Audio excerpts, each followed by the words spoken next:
If you're a business owner, hear me when I make the following statement that you must remember you do not own any of these social media platforms. Because you do not own them, in an instant, the TikTok situation being such a good example, you could have that connection to your audience, but more importantly, that connection to your community. And I want to make sure I'm addressing this episode from a place of anybody who is just a consumer too. There's relevance in here for you guys as a member of a community in particular. Can be taken away from you in an instant.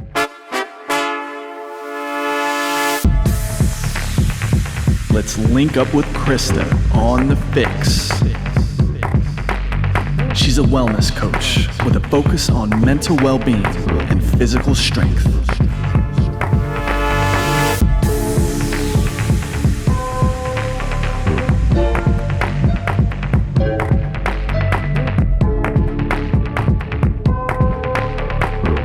Hey there, FYX listeners. Welcome back to our latest episode of the FYX podcast.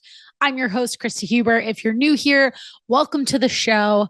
Welcome to a topic that we got to talk about that my podcast editor lovely dubbed Talk Talk. So today's episode is all our talk on TikTok. And I don't know how many times I'm going to be able to say that without probably stuttering. But if you've been following this in the news, I do have to preface the rest of this episode by saying I am recording this on Thursday, January 15th. This episode won't come out until a week later, and there's a possibility of the TikTok ban going through as early as January 19th, but I do have some facts and figures that I will share in the next few minutes, and I do want to make super clear that it's likely by the time this episode airs, we will have more specific updates, and just know that this is a running story with a lot of moving parts, a lot of different angles that we can take this from. But what I want to do with this is I want to weigh in on my hot takes from two different perspectives. One from the perspective of a business owner, as a content creator, as somebody who has a passion for studying and understanding marketing, social media, how it helps us connect to one another, how business owners can utilize it to be able to publicize their services, but also this is a health and fitness podcast. So we got to make sure we talk about what the TikTok potential ban, we'll still call it potential, the alleged, if you will, ban for right now, means for you when it comes to being a resource for different things around health topics, maybe a distraction for things around your health and fitness by preventing you from getting good night's sleep, scrolling, impacting your attention span. Now, all of that can be said for multiple social media platforms, but I'm zeroing in on TikTok because of the impending possibility for it to no longer be a part of our ecosystem, a part of our social media platform buffet, if you will, inside of the United States. Now, I am predominantly somebody who connects with my audiences through three main channels, one of them being this podcast. So obviously that's the most apparent one for you, the listener, and that may be the number one way that you connect with me. But from what I understand from the feedback I get from you all as listeners, I know that most of you tend to also follow me on Instagram, or at least reach out to me to give me feedback on episodes. So if you don't follow me super closely, we do kind of use that as a way to stay connected. Instagram would then be the second platform. I guess I should really say 4, because as it relates to the podcast, I also use YouTube. I don't plug that enough. And honestly, I plan to more because I'm going to get into what I think this ban implies for some of these other platforms. But I have noticed a recent uptick in those of you watching over on YouTube. So if you guys like watching the FYX with video, know that it's there. Know that I love that you guys want to interact with the show that way. And I pay attention to the analytics. I look at the data. And in seeing those numbers, candidly, I haven't really done much by way of pushing anyone to that platform specifically. So it's kind of a nice little present surprise and something that has my ears perked up to pay attention to what I can be doing to go ahead and promote the show on that platform with the video to match, because I've got a nice little video setup that I have going here in my apartment. And it's rare that I show more than like a 90-second clip on Instagram for you guys to be able to see what that looks like. That said, my other main platform and the biggest one that I would say is the main way that I connect with the Fitness Fix, with the Fix community, is through, of course, Instagram. If you're a business owner, hear me when I make the following statement that you must remember you do not own any of these social media platforms. Because you do not own them, in an instant, the TikTok situation being such a good example, you could have that connection to your audience, but more importantly, that connection to your community. And I want to make sure I'm addressing this episode from a place of anybody who is just a consumer too. There's relevance in here for you guys as a member of a community in particular, can be taken away from you in an instant. And I know that brings up a lot of feelings. I can understand that it brings up a lot of concerns around livelihood, around the economics of it, but you could not have a harder case for reminding you why you need to diversify across platforms and why email is so important, why email will never die, and why it is such a key platform for staying connected to your customer. Because when you have email, you are able to actually own the consumer's contact information. And in realizing the importance of that and wanting to underscore the importance of that from somebody who practices what they preach, I recently made a commitment to myself at the beginning of January, officially in the last week of December, that I plan to write an email a day, Monday through Friday. So let's call it like during business hours for the Fix email list. If you would like to jump on the Fix email list, what I pretty much do there is I've always had a weekly newsletter. In the weekly newsletter, I plug the latest podcast episode, and I tend to take a topic that I'm already talking about on social media, on Instagram for that week, and expand on it in a longer format, or include more specific calls to action to people who are on my email list who have been a part of the Fitness Fix community maybe in the past, or just a little bit more connected to us because you've taken advantage of some of our other resources, like our fat loss factor quiz to help you figure out what day-to-day roadblocks are preventing you from losing body fat, or utilizing our meal prep and grocery made easy guide to have a little more confidence navigating the grocery store, understanding how to meal prep much faster and more efficiently. So point is, you've had a little closer of a touch point than, let's say, exchanging a few messages on Instagram, or in this case of listening to the podcast, being essentially a pretty passive listener who is consuming this information every single week. I know you're there, but I don't know who you are specifically unless you're making yourself known in some of these other contexts. I would love to invite you all to join the email list. I really am having a lot of fun with writing and getting the chance to just kind of expand on certain things in a different outlet, in a different format, and really playing around with, again, what is intended to actually be a mode that I'll call like lighthouse leadership, where you're practicing what you preach. I realize I talk so much about consistency when it comes to tracking your protein. I talk so much about consistency when it comes to getting into a solid routine with the gym and setting that up in such a way that it actually fits into your lifestyle. Why? Because that's going to guarantee your success. And in guaranteeing your success, that is going to build your confidence in you repeating whatever it is, the things that you need to do again and again and again, because consistency is the formula to all of this. So I've been saying to myself for a while, I love email writing, but sometimes I find that I have writer's block, and I have a little bit of trouble, like really like searching for exactly what it is that I want to say when it comes to the weekly newsletter that we send out on Wednesdays. So I thought to myself, why not double down on this and make this challenge of saying, hey, I am going to write these emails Monday through Friday. I actually like to make it the first activity that I do to wake up in the morning, just as kind of a way to like connect with all of you and really prime myself for the day, of getting into the flow of creating content, but more so getting into the flow of thinking about you, the listener, you, the reader of the newsletter, of the daily email, of what's impacting you. What's affecting you? What is going to move you from a state of maybe complacency, from a state of maybe frustration, from a place that is going to encourage you to take action, to make the change you know you want to make, to get you to become the person who no longer says, I know what I need to do, I'm just not doing it, to I know what I need to do, I'm now doing it, and I have so much progress to show for it. And I finally have this relationship to this entire process that where it feels much simpler. Remember, we don't say easier around here when it comes to fat loss. We just say simpler. Now, all that said, this really just brings up a point of where you show up and why you show up. And again, I think it's very obvious that when you're listening to this, I could be speaking to the business owner out there, but I want to call out all of my community for those of you who are past clients of the Fitness Fix, current clients of the Fitness Fix, or somebody who just listens to the show because you're a fitness and nutrition enthusiast.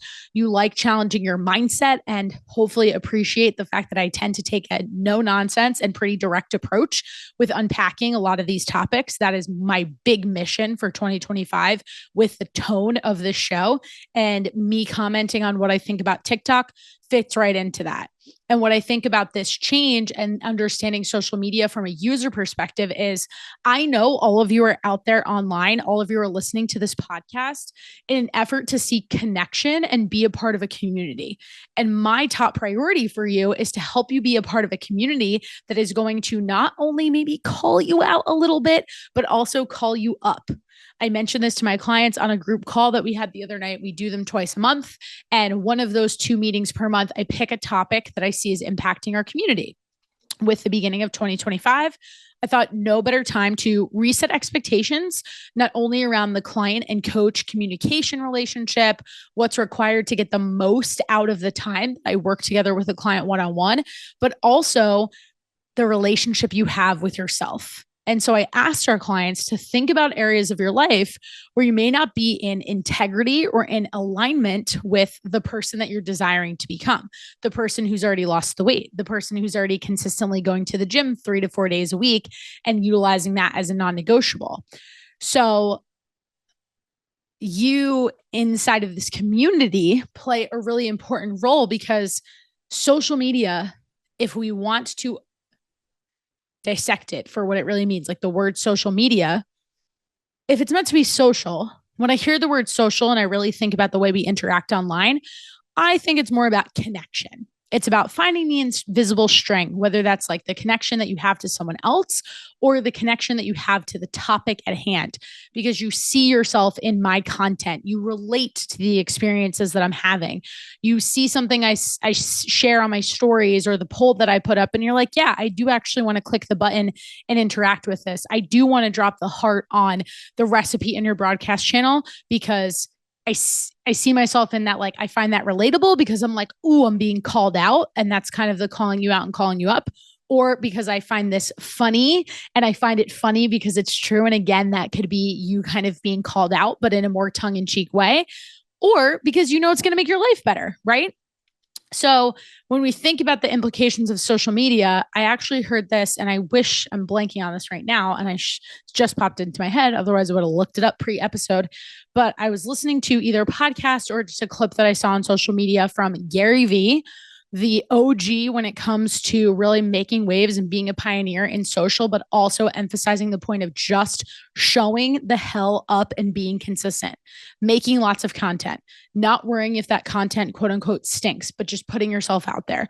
He said something about social media not really necessarily being this like social platform. And the specific word that he had for it, I believe, if I'm remember this correctly, had more to do with like connection, but in like a passive sense. So it was more around like observation.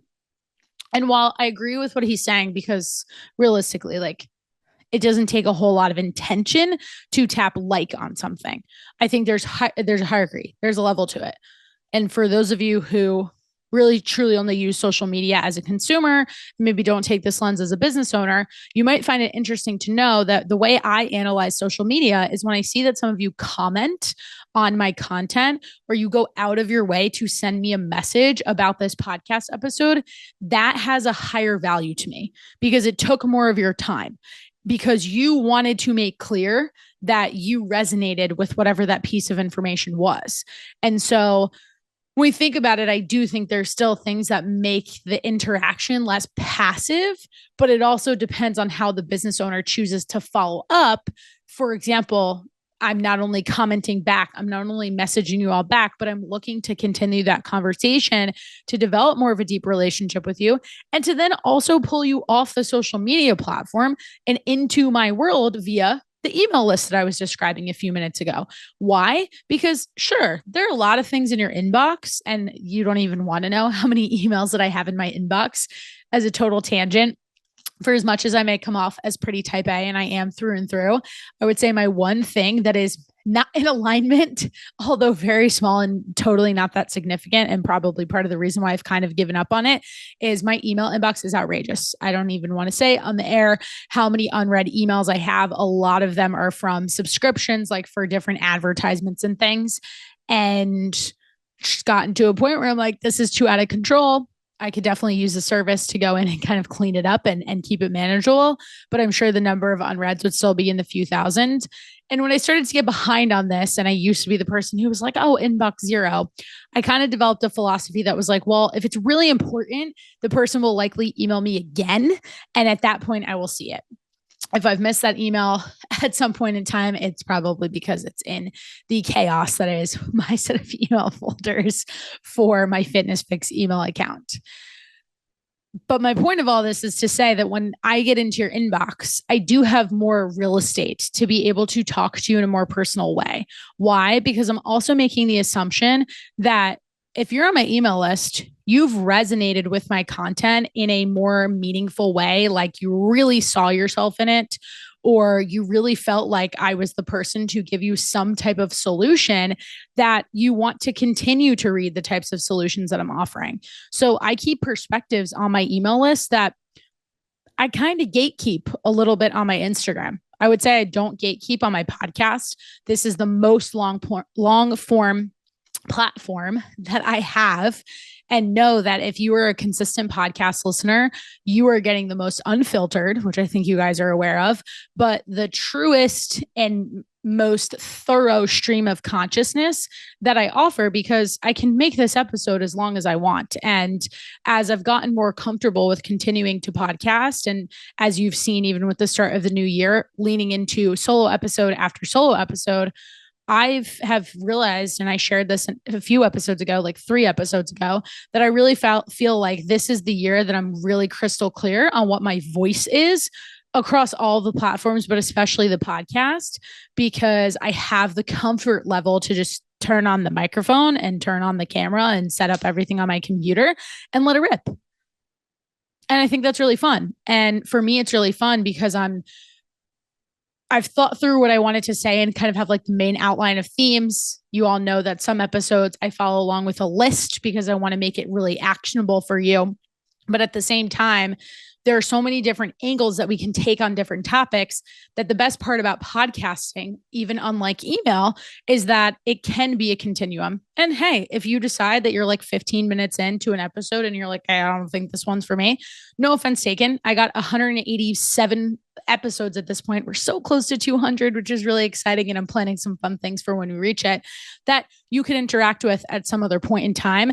And what I hold true to is that you will always get value out of something. And at minimum, there will always be one person who gets value by connecting with one aspect of what I'm saying, of one angle of what I'm saying. And if I know that I've done that, then I feel good about the product that I've put together, the content that I've packaged together for all of you to listen and tune into every single week.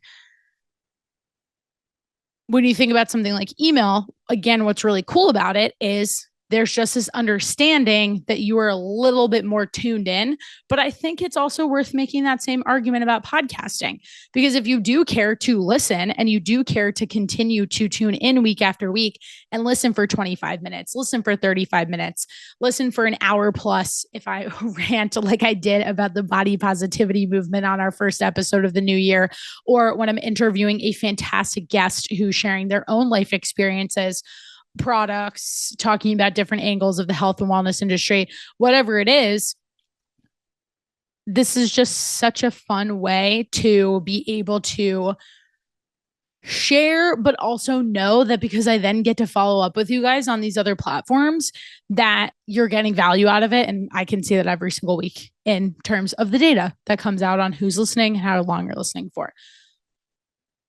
So to bring this all the way back to TikTok, And to address both the business owner and the community member about at the same time, I got to lean on my analogies because that's what I like to do best. And in pointing out the fact that if you're someone who is not diversified across platforms, this is a really obvious moment for you to think twice about being diversified across those platforms.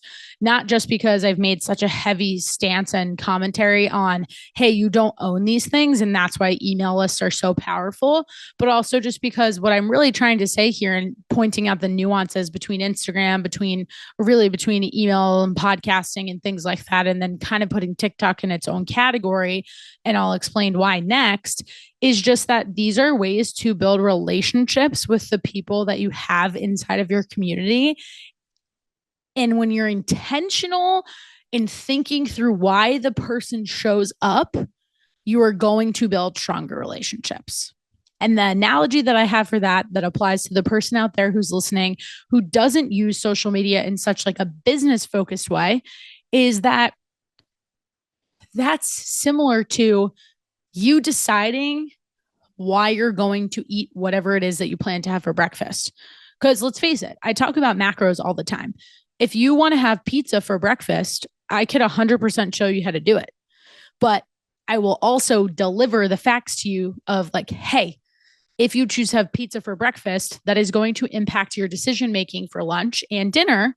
And is that a predicament you want to put yourself in if potentially, let's say, someone else in your house on a Friday night wants to have pizza for dinner? Can we really make both work between breakfast and dinner? Well, that would probably require a couple protein shakes, maybe a lot of egg whites, and mostly chicken for the rest of the day. You get to choose if you want to do that. But there's intention behind that because maybe you're like, I just love pizza so damn much that the first thing that helps me jump out of bed in the morning is knowing that I'm going to have a slice of pizza. Okay. Intention, though. It's something that drives you to arguably, I know it's a little out there, but stay disciplined for the rest of your day because you're like, hey, I'm dangling this carrot in front of myself. I wouldn't personally use that same thought process, but I'm not going to say it's wrong either. I'm just going to demonstrate what would then be a requirement if that is a non-negotiable for you and then you want to get to where you want to go. And your non-negotiables and your game plan and your approach to fat loss, your approach to business all comes down to what your ultimate intention is, which is really just connected to what your goals are. And that's really where we can get back to this play on TikTok in understanding that if you're out there and as a creator yourself, you're like, holy shit, I am losing a main communication channel for my community. The first thing I would challenge you on is, are you really losing a communication channel if the consumption that someone has of your TikTok page is passive? And what I mean by that is like, they're not really doing much other than liking it. Because as I established, I don't really think it takes a whole lot of effort to like something. I still value all of your likes. So thank you for bringing them in. But it doesn't hold as much weight as somebody commenting on a post. And it certainly doesn't hold as much weight as somebody DMing you. And transparently, I'm not really big into TikTok. I think it's important for me to explain why. So I'll say that one, I always questioned its ability to have a lot of legs. And I was talking to someone about this tonight after or before recording this. I was with a bunch of new friends that I made, and one of them works in the advertising and marketing space. And she mentioned like she likes to have the contrarian opinion, and I agree with this, was never like super bullish on the idea that TikTok had a lot of longevity. And I always wondered that too, because of the nature of the platform, because of the connection to China and what that implies for us in the US and our privacy and our relationship with another country. I also think that I have a unique perspective to speak on this topic. I haven't shared this on this podcast in a very long time, but I actually studied abroad in China. So what that looked like for me from a technology perspective, granted, this was back in like 2015. So Instagram was still like, it was around, pretty new, not nearly what it is today. TikTok didn't exist at the time, but I couldn't get on Google. I had to use a VPN. If you're not familiar with that, with what that is, essentially to take it out of like tech talk. It's basically like a backdoor entrance into tricking your computer to making your IP address or on your phone or computer be located somewhere it's not. It's actually like it's not actually. So instead of my phone and computer thinking I was based in China and China being responsible for blocking something like Google, the VPN technology would convince my phone that I was in like the US, the UK, Australia, or somewhere else. And so then I could still get onto Google. Why does that matter? I could then get into Gmail. I could then get onto the other social media platforms that were blocked, like Instagram. At the time I was in college, I was not using social media to the degree that I use it today. It was more purely for fun, but I also use it as a way to still keep in touch with friends and family. And I wanted to be able to have that connection when I was halfway across the world in a country that I very minimally spoke the language, didn't know anybody, and wanted to make sure I still felt like I had that taste of home. And I want all of you listening to understand, if you've never been to a country like that, and when I say like that, I mean a communist country where information is controlled, this is the perspective that I can give you. I, as a student on the college campus that I was at, I was integrated into a Chinese university. I was part of a study abroad program. So the other people in my group, combination of students from all over the US, pretty much like all US based colleges. But we had classes with other Chinese students, and we also took Chinese as a course. And in addition to that, because it is a really challenging language, we had a certain number of hours per week where we were one-on-one with a Chinese tutor. Now, I'll never forget, I was in China at the time of the rift, let's call it, between Hong Kong and mainland China. And not to go too far off with this, but it is important. Basically, Hong Kong wanted to become a democracy, and it has roots that are connected to the UK. And it was technically a British colony. So to a degree, they would align more with like a parliamentary government versus something like a communist government. And the level of security and control over what was being shared in the news media was such that if I asked my tutor, my Chinese tutor, who was born in China, born and raised, lived there, hey, is anything going on in Hong Kong right now? She'd be like, no idea what you're talking about. Meanwhile, I went to Hong Kong on a class trip, and much to the concern of my mom, and she's listening to this right now, and she knows that I did this and probably doesn't want me to bring it back up. But my friends and I went straight to the site of the protests. They were peaceful protests. It was called the Umbrella Movement. It was one of the coolest experiences I've ever had in my life, and I'll never forget it. But these people were basically camping out, and they set up all these tents and umbrellas, and like we're literally camping out in the streets in protest to say Hong Kong wants to become its own democratic entity. And it just blew my mind to think about the fact that we lived in 2015. That was 10 years ago. Fast forward to 2025. I need you to ask yourself, can you imagine what it would be like if you couldn't get on Instagram? Granted, you wouldn't know any different, right? But forget Instagram for a second. Imagine if you couldn't get onto Google. Like, really sit with that. For those of you who listened to the show and lived in the reality that was, pre-1990s when there was no internet, you can imagine that. Like, think back to that time. Think back to the 80s. Think back to the 70s. But we are entering a time where the majority of the population going forward will never have known a world without the internet, without Google, but namely without social media. I see such a distance to this even myself. I look at Gen Z as a millennial, and I think about the fact that some of them don't even know what it's like to, maybe it manifests this way, spend more time playing outside, because when I was a kid and we only had one computer in the house and we only had a couple of games that we would play on CDs, and it was like backyard soccer. Shout out to that game. It was super fun. Or like Easy Bake Oven that you could play digitally on your computer.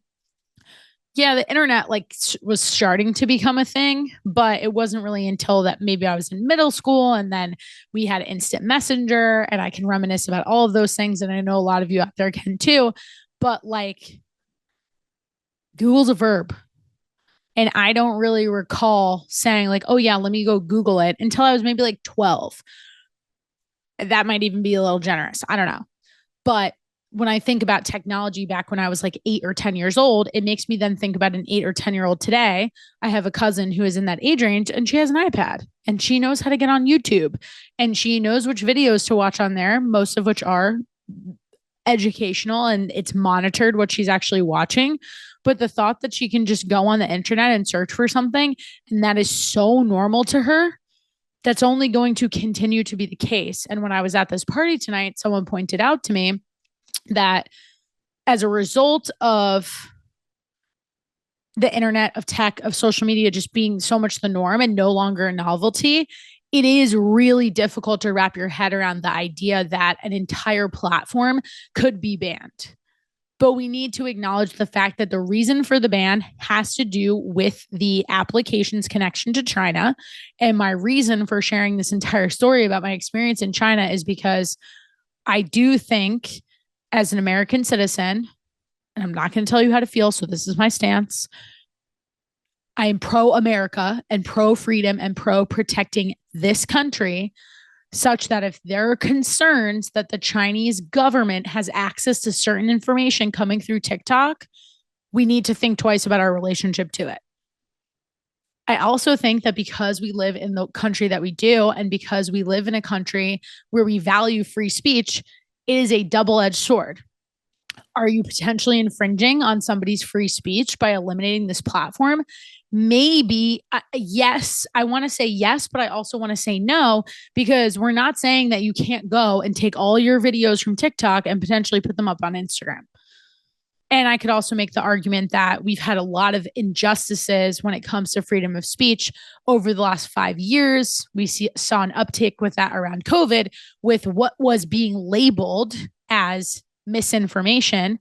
And now we're seeing from Meta, from Mark Zuckerberg himself, a lot of reversal on what gets flagged as that, and an admission on his part that there was pressure to flag certain things as misinformation or not necessarily fact checked, when the reality was that some of those things were in fact true. So take that into consideration, because I do think it's important if we're making an argument around free speech. It's well, there is still going to be some degree of censorship in some way, regardless of the platform. But I think if we think about this from a protectionist standpoint of, yes, we want to maintain the integrity of America and representing free speech and that being in our Constitution and our rights, we also want to protect the assets of our country that are your identity, your personal information, your intellectual property. As a creator, all of the content and ideas that you share, for as much as you might be oh, well, this was an original thought because someone else thought it, or I'm using the audio from a reel that someone else created, it's still you. It's still your face. You still put your touch on it. And you should be really proud of your ability to create that. We should also appreciate and be thankful for the fact that we live in a country where we can do that, where yes, there are people that don't have access purely for socioeconomic reasons, but I'm going to go ahead and just clarify and make the assumption that if you're listening to this podcast right now, you are listening to it on a phone that is a literal computer in your pocket that is worth over $1,000 in terms of the cost that you paid for it, and probably several thousand. And at one point it was worth thousands and thousands to make. So being grateful for the ability to express our feelings, being grateful for the chance to, one, as a business owner, create an entire business off of the backs of other platforms, off of technology, is something that I wake up every single day and do not take for granted. That's thanks to the internet. That's thanks to Zoom. That's thanks to the camera that I'm using right now. That's thanks to this awesome freaking microphone. That's thanks to things like Amazon. And that's thanks to you, the listener. But that's all a part of the economy and everything that kind of makes that churn, right? But for that reason, because there's no debating that the US operates differently than China in terms of the way that we disseminate information, then I feel that the US government has a responsibility to question the connection of TikTok to China. I also think it's not unreasonable to take the guess that while we may not have TikTok, Instagram has a lot of similarities. Meta is not a company that's not watching its competitors. And we will continue to see responses from the platforms that we can use in a way that's still going to protect you as a US citizen, start to adopt more of the features. And so that's what I really wanted to kind of assess from talking to different people, like in my DMs, doing polls about it on Instagram. But also, like I said, I went to a party tonight with a bunch of different women, and some of them had like really hot takes on this, not just as consumers of the platform. Interestingly, this is just the anecdotes of the pool that I had in front of me. And I started asking about this.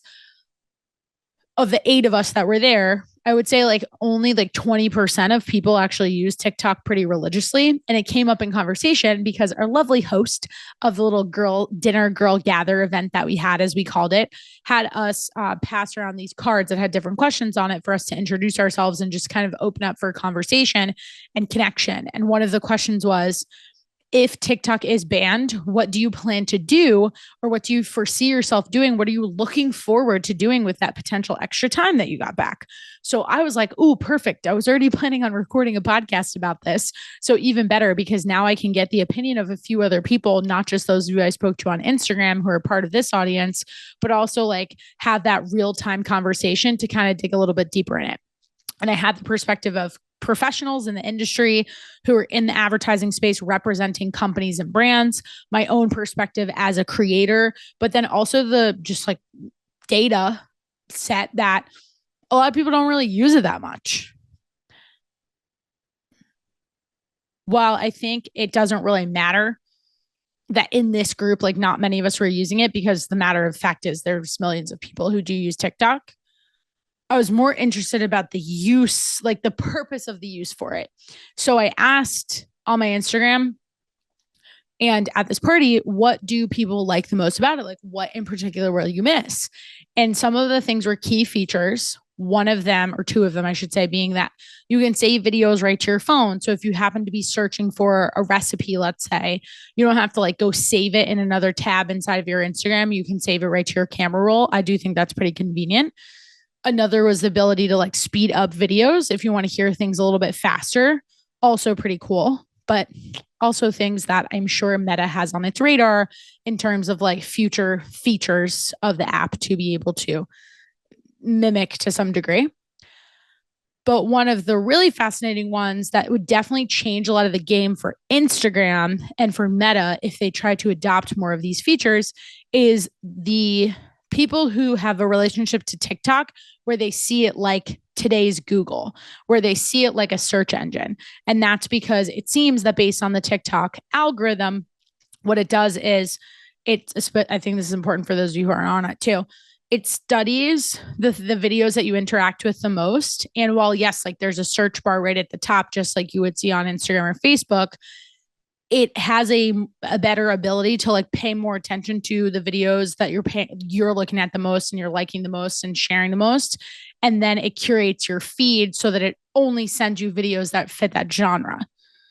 So in a way, it's like taking care of curating this page for you that kind of does all the deep dives that you may want to do on a particular topic. And when I think about some of these deep dives, like I've heard about court cases of, injustices of people being tried for murder and like the entire thing being broken down on TikTok. Pretty cool. Like that is actually really valuable and really fascinating. I've also heard the argument that, and this didn't occur to me, so that's why I'm glad that I researched this a little bit.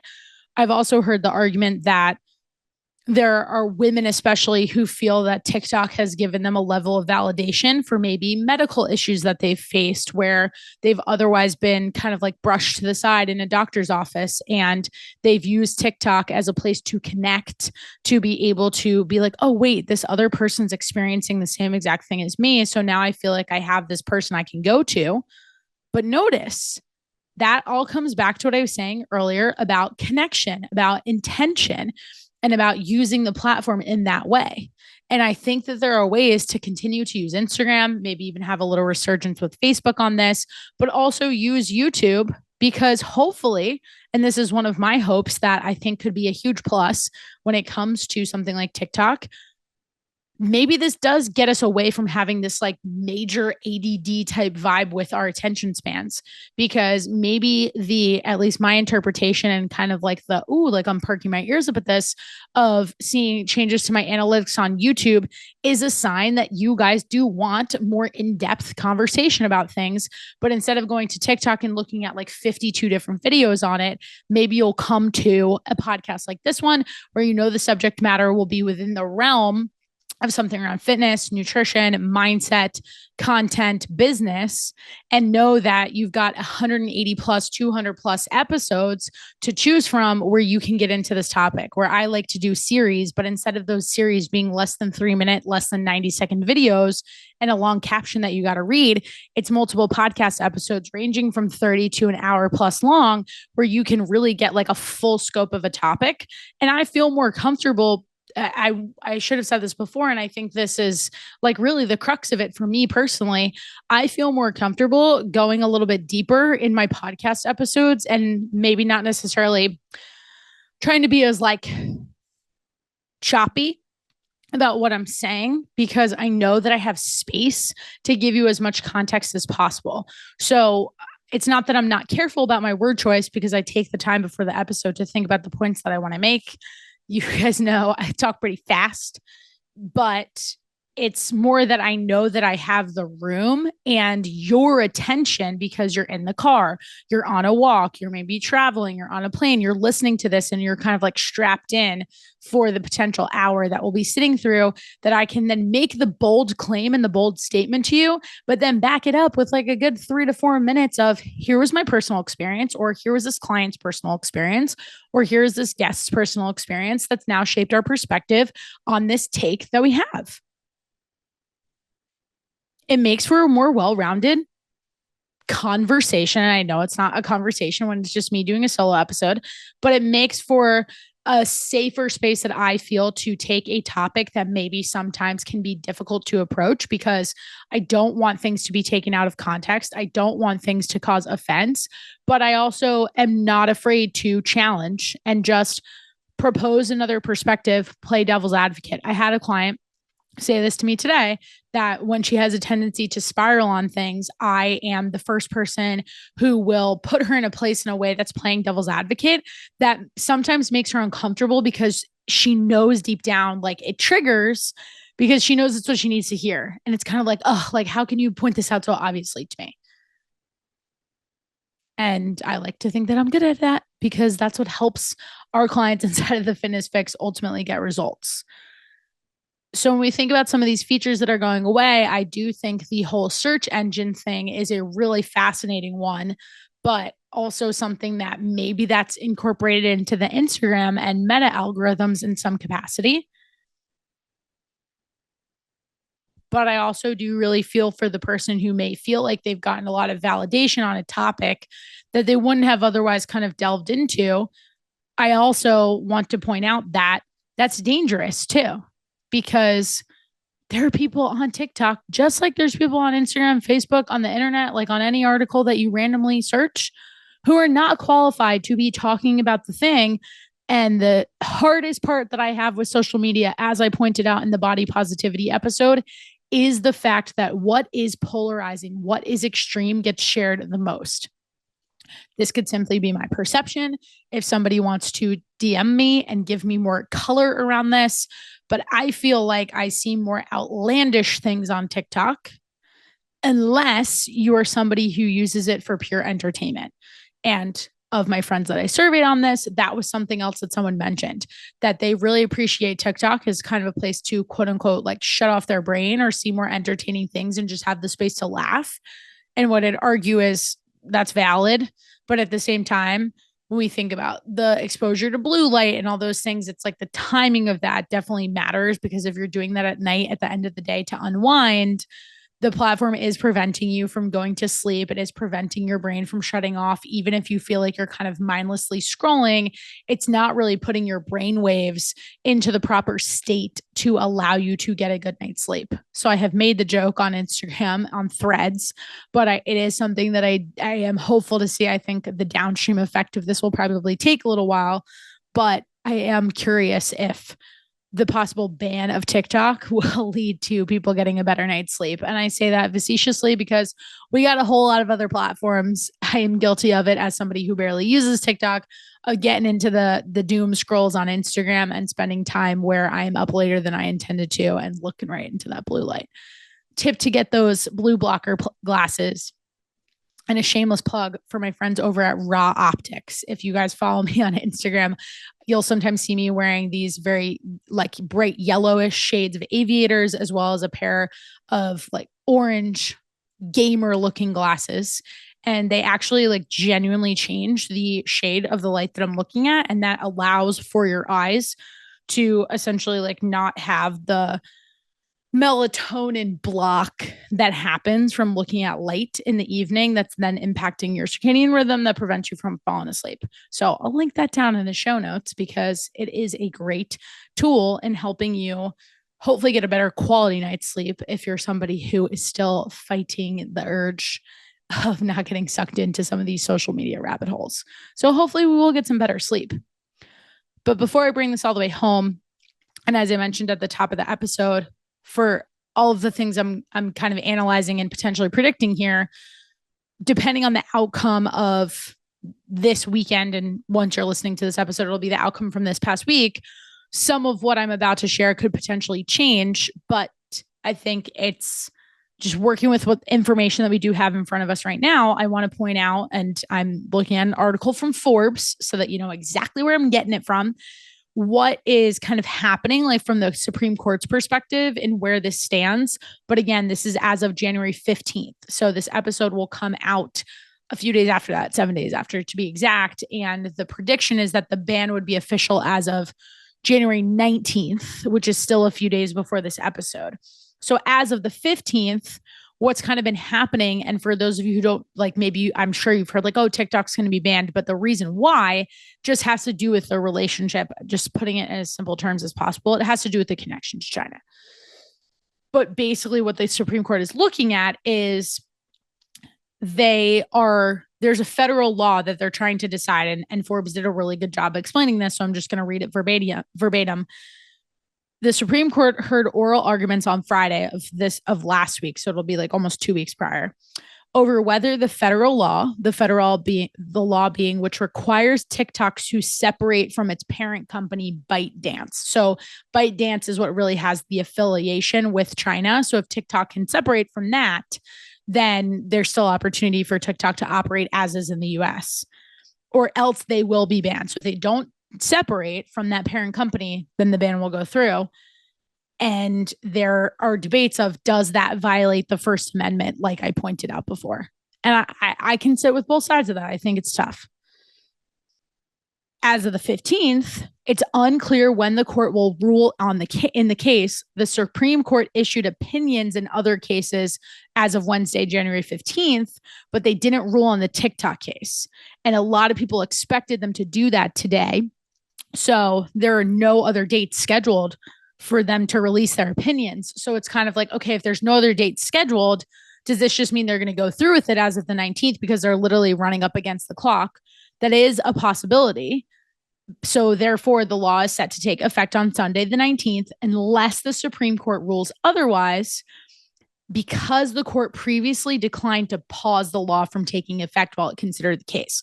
So basically what that's really saying is there was a possibility, there's a potential scenario in which they could have like paused the official start date of the ban, giving the court more time to actually come up with the opinions and like hear more on the rulings. And that didn't happen. But because of that, there is also one other possibility where they could issue what's basically called like a short order ban or a short order. Now I'm losing my place. I read this before I started the episode. Okay, well, I do want to read this one other bullet because it very well sums up like the two sides of the debate and what the Supreme Court is looking at. So, TikTok and content creators on the app argued that the ban violates First Amendment rights by cutting off speech on the platform because it's literally just cutting off the platform, while the federal government argued that the ban is necessary for national security, aka the connection to China, given ByteDance's Chinese ownership. So, if the parent company wasn't owned by China, we wouldn't have a problem.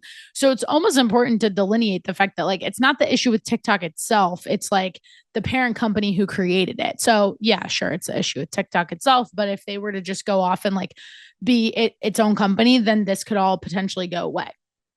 Oh, I found the short order thing. Okay. So given the quick timeline of the court hearing the case, it's possible that the court could issue a shorter order, like if they were to just pause.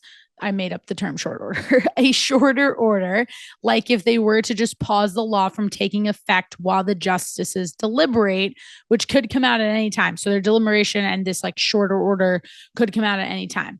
The court has signaled that it will likely rule swiftly in the case, according to Forbes, as it declined to pause the law from taking effect when they took up the case. So this is basically making the assumption and kind of connecting the dots that the Supreme Court was pretty firm in saying that while we're reviewing this, we're not going to potentially extend the date that this ban will begin. So it's like they want to be definitive and they want to take as quick and swift action on this as possible. It is still possible as of January 15th that they could delay the law from taking effect until after the 19th. However, if they need more time to deliberate and justices asked about whether the government agreed to do so, they asked somebody if the government would be willing to do that. And they did agree that if they needed extra time, it's possible, but they really do want to make this decided and finalized before the 19th. So we'll see. You guys will have the answer likely before this show comes out. And when I do share this on Instagram and in my newsletter, I will give the caveat in my stories and the caption and just kind of give the additional context. But overall, I think it's obviously something like I don't truly have a side that I would sit on per se, other than having had that personal perspective and experience of what it's like to live in China and the fears that I transparently have around the thought of our media and information being that controlled that you need to then understand it's going to shape your reality of the world and it's going to shape your perception of the world. So it's kind of like, okay, if this is taking away our First Amendment rights in the sense of like, well, is the ban potentially the US's way of trying to control information? I see that as a little too much of a stretch because we still got Google and we still have Meta and we still have inside of Meta, Instagram, you got Snapchat, you got YouTube, you got LinkedIn, you have all these media platforms, you have podcasts. So I feel like that's reaching. But at the same time, because of the stance that I know that China takes from experiencing it firsthand on the way they utilize information or lack thereof information, it does concern me from a national security perspective. And I do think all of us need to be aware of that and just keep that in the back of our minds.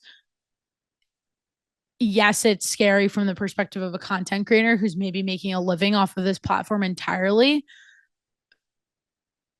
But I think that there's a ton of value in being able to stretch and push yourself and challenge yourself to open up to other possibilities on other platforms. And I can say that it's easy for me to sit here and be like, oh, I don't feel some type of way because this isn't directly impacting my business. But I do think in a way it is impacting my business because I like to be thoughtful about, okay, what are people not getting from my Instagram page that they feel the need to go to TikTok? How can I provide the most value between my podcast, between my email newsletter, between my YouTube, which is really my podcast, but maybe there's a chance to kind of get into YouTube shorts. between my Instagram accounts, multiple, so that this person doesn't feel like they're missing out on something. And with that, I invite you, tell me, like, if you're not any of the people who have had this conversation with me, if there's something else you use TikTok for and you think it's something that I can incorporate on my pages, inside of my content, in my emails, I'm all ears. Let's do it. Let's make it happen. And for my business owners out there, hear the way that I'm making this an open dialogue. Hear the way that I'm inviting into the conversation from a place of wanting to serve our customers. That's what the podcast is all about. That's what every reel that I make that's a funny audio with a bunch of text on it really comes down to. Serving you all to live your best, your healthiest life, maybe your least distracted life, your most present life, and your most connected life, not only to other people, because that connection is important, but also the best connection that you could have to the most important relationship that you have. And that's the one between you and you. And with that, from wherever you're listening from, I hope you have a wonderful rest of your day. I realized last week that I didn't do that sign off for the first time in, I think, forever. And I just jumped right to saying, I'll catch you next week. So I don't know. Maybe we need to change the sign off. We'll see. I'm going to try a few things and see what sticks, but I'll see you guys next time.